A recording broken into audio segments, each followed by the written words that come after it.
తెలంగాణ రాష్ట్ర చిహ్నం ఆవిష్కరణ వాయిదా పడింది. కొత్త చిహ్నం ఆవిష్కరణపై రేవంత్ సర్కార్ సంప్రదింపులు కొనసాగిస్తోంది. జూన్ 2న తెలంగాణ గీతం ఆవిష్కరణ మాత్రమే జరగనుంది. రాష్ట్ర చిహ్నం తెలంగాణ తల్లి విగ్రహ మార్పుపై ప్రభుత్వం చర్చలు కొనసాగించనుంది. రాష్ట్ర చిహ్నం మార్పుపై వస్తున్న అభ్యంతరాల్ని పరిశీలిస్తున్న ప్రభుత్వం ఈ విషయంలో తొందరపడరాదని నిర్ణయించుకుంది. పార్టీయేతర ప్రముఖులతో రేవంత్ మరో దఫా సంప్రదింపులు జరపనున్నారు.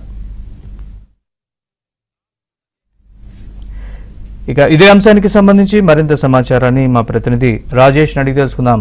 రాజేష్, చెప్పండి, రాష్ట్ర చిహ్నం రూపకల్పన వాయిదాకు సంబంధించి పూర్తి అప్డేట్స్.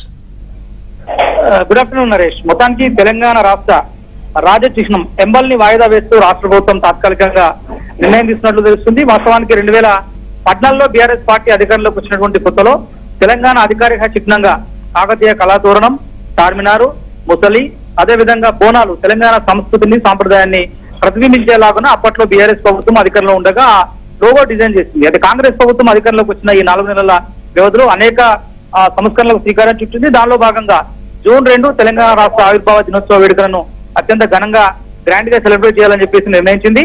దీనికి ముఖ్య అతిథిగా సోనియా గాంధీని కూడా కాంగ్రెస్ ప్రభుత్వం ఇన్వైట్ చేసింది. అదే రోజున తెలంగాణ రాష్ట్ర గీతంగా జయ జయ హే తెలంగాణ జననీ జయ గీతం సాంగ్ ని లాంచ్ చేయనుంది.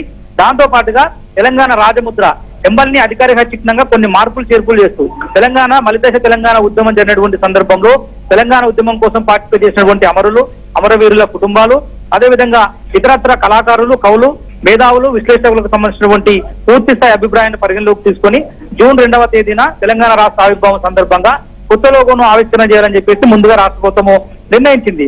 అయితే దీనికి కొన్ని అభ్యంతరాలు వ్యక్తమవుతున్నటువంటి నేపథ్యంలో ముఖ్యమంత్రి రేవంత్ రెడ్డి ప్రజాభిప్రాయ సేకరణకు వెళ్తున్నట్టు తెలుస్తుంది. పబ్లిక్ డొమైన్ లో ప్రజాభిప్రాయ సేకరణ నడపడం ద్వారా తెలంగాణ రాజముద్రను, తెలంగాణ అధికారిక సింబల్ ఖరారు చేయాలని చెప్పేసి ముఖ్యమంత్రి రేవంత్ రెడ్డి నిర్ణయానికి వచ్చినట్టు తెలుస్తుంది. దానిలో భాగంగా ఇప్పటికే 200 అప్లికేషన్లు రాష్ట్ర ప్రభుత్వం దృష్టికి చేరినట్లు కూడా సమాచారం అందుతుంది. తద్వారా రాబోయే రోజుల్లో అంటే జూన్ 2వ తేదీన ఈ యొక్క కార్యక్రమాన్ని తాత్కాలికంగా వాయిదా వేస్తూ ఆ తర్వాత దీన్ని అఫీషియల్ గా అనౌన్స్ చేయాలని చెప్పేసి రాష్ట్ర ప్రభుత్వం భావిస్తుంది. కాబట్టి ముందుగా పబ్లిక్ డొమైన్ లోకి వెళ్లి ప్రజాభిప్రాయ సేకరణకు అనుగుణంగా ఎక్కువ మెజారిటీ పబ్లిక్ దేనిపై మొగ్గు చూపుతారో దానికి అనుగుణంగా ఈ రాజముద్ర అంశంలో నిర్ణయం తీసుకునేందుకు ముఖ్యమంత్రి రేవంత్ రెడ్డి పావులు కలుపుతున్నట్టు తెలుస్తుంది నరేష్.